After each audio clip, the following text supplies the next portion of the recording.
के मकान में रहते हो। अब तो आप अपना खुद का मकान खरीदिए। अरे पत्नी जी, शहर में मकान खरीदना कोई आसान काम है? पता भी है शहर में मकान खरीदने के लिए कितने पैसे चाहिए?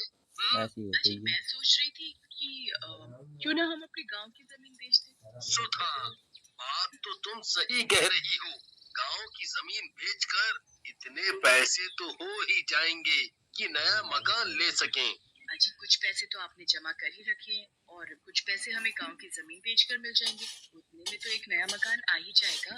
गांव में अपना मकान भी है, कुछ दिन वहीं रहेंगे और जमीन बेचकर वापस शहर आ जाएंगे। अजी ये बात तो बिल्कुल पते की कही आपने। अगले ही दिन सुधा और रमेश गांव के लिए निकल जाते हैं। गांव पहुंचकर वे दोनों गांव के लोगों से मिलते हैं। सुधा गांव की औरतों से बात करती है, उनका हालचाल पूछती है। दोनों दिन भर गांव में घूमते हैं और शाम होते ही वे दोनों आराम करने के लिए घर चले जाते हैं। अजी ये घर तो बिल्कुल नहीं बदला, आज भी पहले जैसा ही है। रात हो जाती है, दोनों अपने कमरे में सोने चले जाते हैं।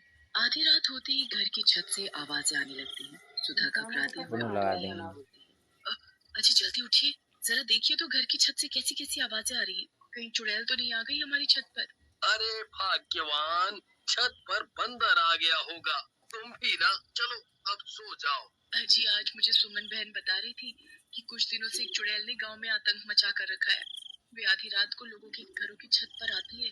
अरे तुम्हारा दिमाग तो खराब नहीं हो गया जो आधी रात को चुड़ैल चुड़ैल लगा रखा है? मैं नहीं मानता ये सब। तभी छत से जोर जोर से किसी के चलने की आवाज आने लगती है। अजी मुझे तो बहुत डर लग रहा है, कहीं वो चुड़ैल हमारे घर में ना आ जाए। अरे भाग्यवान, तुमने तो मेरी सारी नींद ही उड़ा डाली। अभी जाता हूँ छत पर, जरा मैं भी तो देखूं चुड़ैल को। अरे अगर छत पर गए तो वो चुड़ैल आपको छोड़ेगी नहीं। सुमन बहन बता रही थी, जो भी उस चुड़ैल को देख लेता है, चुड़ैल उसे पकड़कर अपने साथ ले जाती है। हाँ हाँ, तुम्हारी सुमन बहन ने तो तुम्हें सब पता रखा है। ऐसा है, तुम अपनी सुमन बहन के पास ही जाओ, यहाँ कम से कम मेरा दिमाग तो नहीं खाओगी। तभी छत से जोर जोर से हंसने की आवाजें भी आने लगती हैं। रमेश छत पर जाता है और छत पर डरावनी चुड़ैल को देखकर रमेश की आंखें फटी की फटी रह जाती हैं। चुड़ैल की लंबी चोटी सांप की तरह हवा में लहरा रही होती है, जिसे देखकर रमेश की हवा खराब हो जाती है। अरे मर गया रे, ये तो सच में एक चुड़ैल है। चुड़ैल जोर जोर से हंसने लगती है और रमेश से बोलती है, आज तो मजा ही आ गया, जो तू खुद मेरे पास चलकर आ गया। आज तो मैं पेट भर कर खाऊंगी। अरे चुड़ैल जी, मुझे जाने दो, मैं तुम्हारे आगे हाथ जोड़ता हूँ, मुझे छोड़ दो। ऐसा बोलकर चुड़ैल रमेश को अपनी लहराती चोटी में कसकर बांध लेती है और उसे अपने साथ उड़ाकर जंगल की तरफ ले जाती है। अरे मर गई रे, ये चुड़ैल तो मेरे पति को ही अपने साथ ले गई।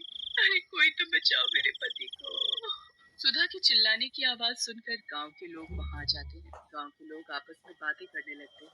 अरे भाई, ना जाने अब क्या होगा रमेश भाई का।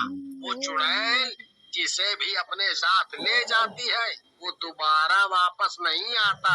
हाँ। तभी वहाँ गांव के सरपंच आ जाते हैं। सरपंच जी, कृपया करके मेरे पति को उस चुड़ैल से बचा लीजिए, नहीं तो वो चुड़ैल मेरे पति को कच्चा चबा डालेगी। तभी सुमन बहन वहाँ आ जाती है और बोलती है, हाँ सरपंच जी, अब तो आपको कुछ करना ही होगा। पहले मेरे पति को वो चुड़ैल अपनी लंबी चोटी में बांधकर जंगल के अंदर ले गई और आज सुधा बहन के पति को, कल ना जाने किसकी बारी आ जाए।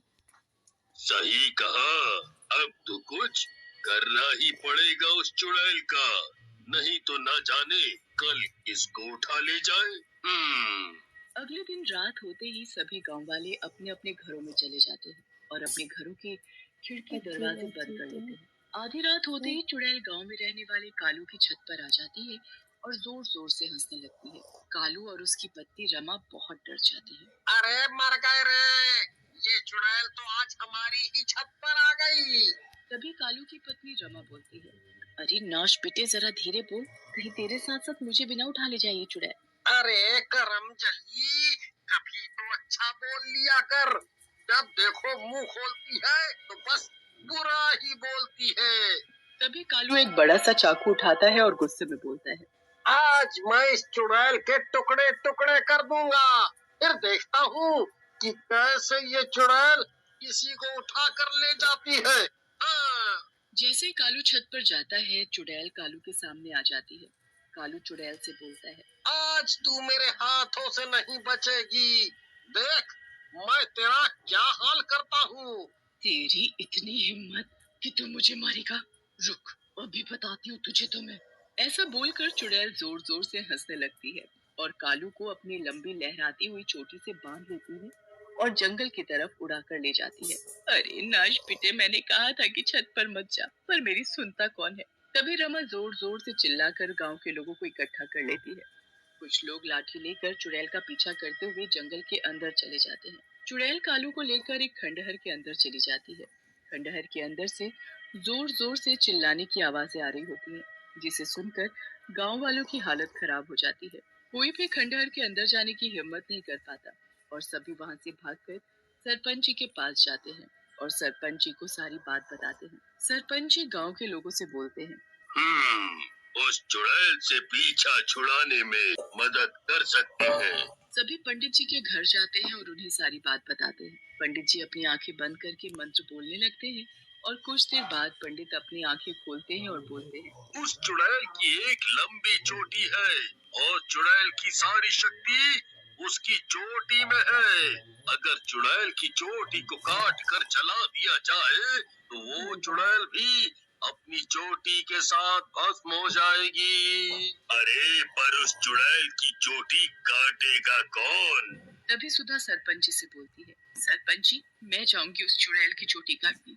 क्या पता मुझे मेरे पति रमेश वापस मिल जाए। अरे बहन, फिर तो मैं भी तुम्हारे साथ चलूंगी। क्या पता तुम्हारे पति के साथ मुझे भी मेरे पति मिल जाए।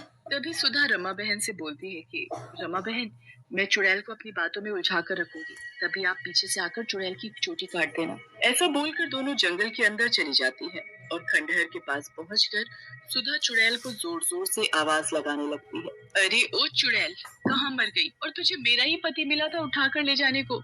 अरे करम चली, जरा बाहर तो निकल। तभी चुड़ैल गुस्से से बाहर आती है और बोलती है, तेरी इतनी हिम्मत कि मुझे बुलाए? मुझे अपनी जान प्यारी नहीं है क्या जो तुम मुझे बुला रही है? देख शराब में तेरा क्या हाल करती हूँ। सुधा चुड़ैल को अपनी बातों में उलझा कर रखती है कि तभी पीछे से रमा आ जाती है और चुड़ैल की चोटी काट देती है और चुड़ैल की चोटी में आग लगा देती है। जैसे ही चुड़ैल की चोटी जलती है, चुड़ैल जोर जोर से चिल्लाने लगती है और बोलती है, अरे मर गई रे, ये तुमने क्या कर दिया? तुमने मेरी चोटी काट कर जला दी। तुमने मेरे साथ धोखा किया, मैं तुम दोनों को छोड़ूंगी नहीं। ऐसा बोलकर चुड़ैल भी भस्म हो जाती है। तभी खंडहर से कालू और रमेश बाहर निकल कर आते हैं। अरे मुझे तो लगा था कि वो चुड़ैल आपको खाकर चट कर